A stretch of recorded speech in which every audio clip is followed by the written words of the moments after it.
Assalamualaikum. Hai semua. Selamat datang ke Ramadan Ceria TV PSS. Dengar tak bunyi takbir? Allahu Akbar. Hari ini hari terakhir Ramadan. Sedih, tapi happy juga. Esok kita raya. Fatu Syawal dah sampai. Sebelum raya, kita ada satu hutang. Maaf. Hutang apa tu agaknya? Hutang minta maaf lah. Tajuk hari ni, maafkan saya, kawan-kawan. Kita nak hati kita bersih. Macam kain putih kan? Jangan ada simpan rasa marah, dendam mahupun benci.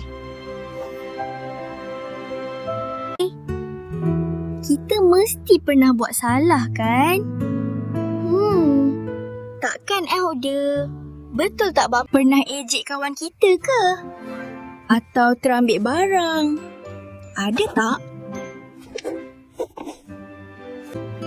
Kita mesti pernah buat salah pada sesiapa kan?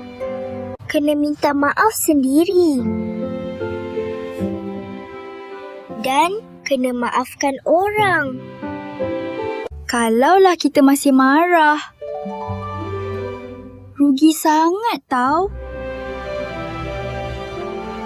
Raya kena happy sama-sama. Jangan sombong sangat. Hulur tangan je pun.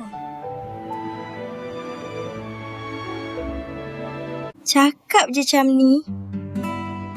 Maafkan saya ya.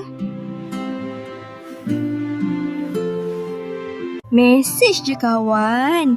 Kalau yang tak jumpa tu. Tak susah pun kan? Saya pun nak minta maaf ni. Maafkan saya juga ya. Selamat Hari Raya semua. Maaf zahir batin juga. Selamat Hari Raya semua.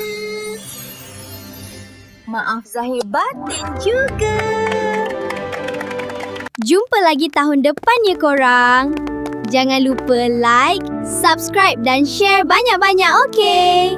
Selamat Hari Raya dan maaf zahir dan batin korang. Assalamualaikum.